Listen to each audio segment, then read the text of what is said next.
playoff should just mean more diversity, true national representation. Even now, during this brief interlude between the college football playoff semifinals and the national championship, you can probably hear the chant. It's swelling from somewhere in the South. No, sorry, make that from everywhere in the South, but the epicenter appears to be Atlanta, SEC. SEC. SEC. Which is a bad thing for college football. Stop right now. This is not an anti-SEC screed. Good on Georgia and Alabama for reaching the college football playoff. Congratulations to both for advancing. If the atmosphere at Mercedes-Benz Stadium on Monday will feel like an SEC championship game, well, of course, they'll say, because as the slogan goes, it just means more. It's only because the Bulldogs and Crimson Tide won their way there, fair and square, under the current setup. It's possible Bama and Georgia will give us a game for the ages. It's clear they'll produce a worthy national champion, the SEC's 9th in the last 12 seasons, which is a tremendous run. Armor column, Alabama remains the team to beat in college football playoff, Georgia fans driving up ticket prices for national title game end of an era, Baker Mayfield on his final game, a loss, can't believe it's over, but the increasing regionalization of college football's postseason is not a good development. Despite Alabama's grinding, eventual Sugar Bowl dominance, it's not inconceivable this title game could have been Clemson versus Georgia, a battle of schools located fewer than 80 miles apart. Had a play or two gone differently in the Rose Bowl, it would have been Oklahoma versus Alabama. Oklahoma-Clemson wasn't all that far-fetched, either. You pick the matchup? It didn't really matter. From the moment the 4-team bracket was announced, it was essentially a Southern regional tournament. The vast majority of the country's college football fans were outsiders looking in. Sure, it's a feature of the system, of 130 FBS teams, only 4 make the playoff. But when the largest swaths of the country are regularly shut out, it's a troubling trend. You can't look at anything in college football as a snapshot, as a 1-week or 1-season snapshot, says Bill Hancock, the playoff's executive director, denying there's a trend. And the game has never been more popular. But is it? And will it be? The playoff semifinals drew very nice TV ratings, bolstering Hancock's argument. We'll see whether the championship game will be as popular, but over the last few years, the ratings were better when the matchups aren't concentrated in one region. Since 2011, going back to the old Bowl Championship Series, the most eyeballs have been when teams from different regions squared off. The highest-rated national championship game in that span featured Oregon and Ohio State in January 2015. That was also the first season of the playoff, so it could be an anomaly. But Oregon vs. Auburn, 2011 BCS National Championship, 2010 season, and Alabama-Notre Dame, 2013 BCS National Championship, 2012 season, rated well above the rest, too, all of which featured matchups between teams from the South. Unless you are ESPN, the goal of the playoff is not TV ratings but to get the 4 best teams. Along those lines, Rick Neuheisel, the former coach and current analyst, liked the playoff selection committee's choices this season. A good thing, he called it, because in his mind the committee followed its criteria rather than gerrymandering a conference champion into the field. But don't misunderstand.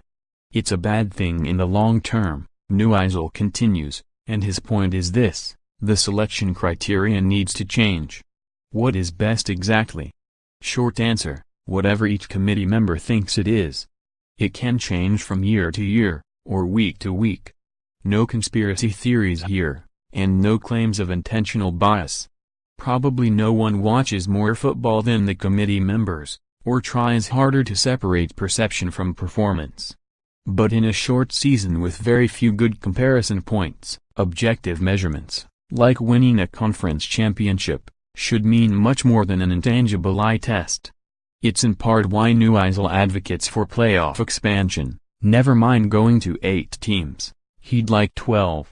And all of this is before we get to Central Florida's case, made by departing coach Scott Frost after the Knights completed a perfect season in the Peach Bowl with a win against Auburn, a team which, you might recall, beat Alabama and Georgia this year, and lost at Clemson by a touchdown, that they should have been in the playoff.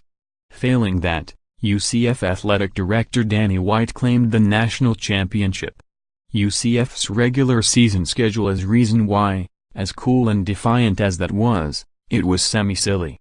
Still, why shouldn't the Knights have a chance to play for it all? But let's be honest.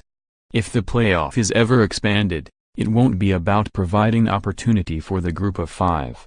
That all-SEC BCS title game between Alabama and LSU was the impetus for the playoff.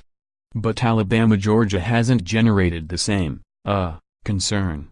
Among the playoff's power brokers, there is no push for expansion. That's no as in zero. We've got no interest in exploring that, Pac-12 Commissioner Larry Scott says. We really think we got it right with 4 teams in terms of balancing the regular season and the excitement of the playoff.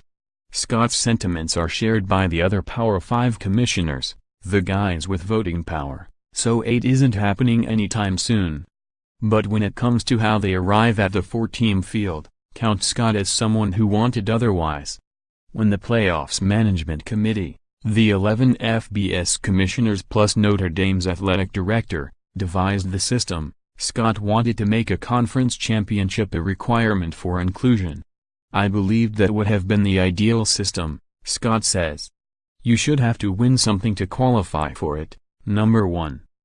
And number 2, it would ensure a national spread of interest and fan bases.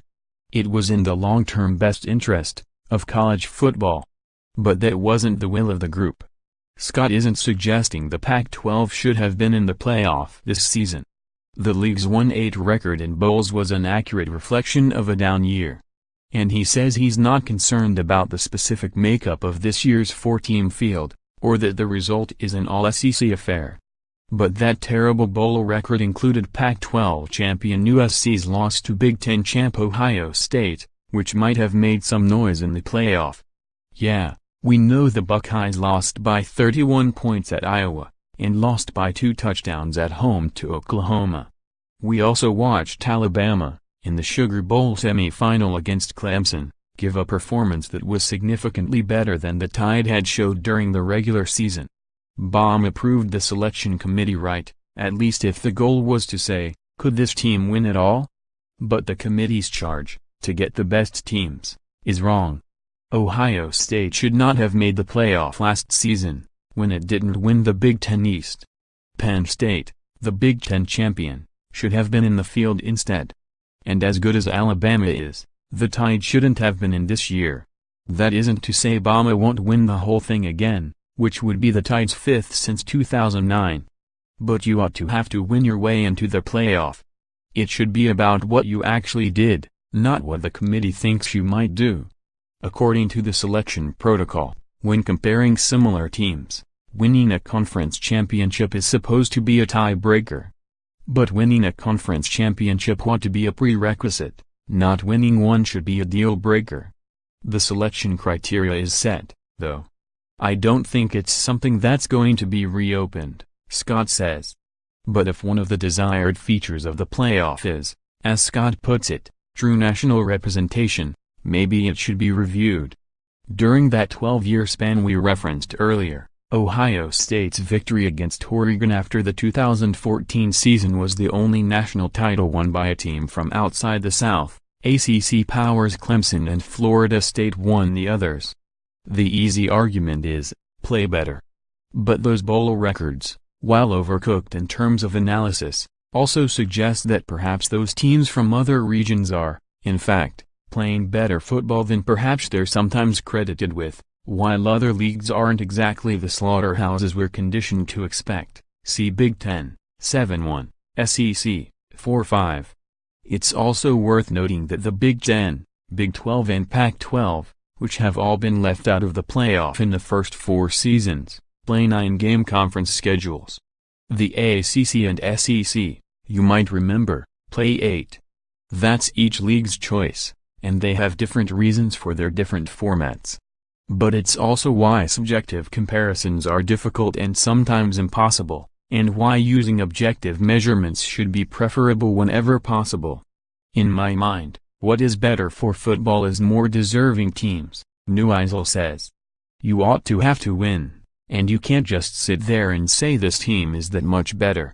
But until they do that, we're stuck dealing the best. Insert your own air quotes. Again, using the current criteria, the selection committee got it right this season. And unless the playoff expands, someone will always get left out. But when the sport's epicenter is continually concentrated in one region, it's also true that the perception of regional strength can outpace the actual performance. The playoff is not going to expand anytime soon. The selection criteria is unlikely to be altered. Which means the increasing regionalization of the sport might not change, either. Get ready to hear a lot more over the next few days about how it just means more. And in Alabama versus Georgia, we might be in for a really fun show. But it would be nice if over the next few years, gut feelings gave way to more tangible measurements, and the college football playoff just meant more diversity.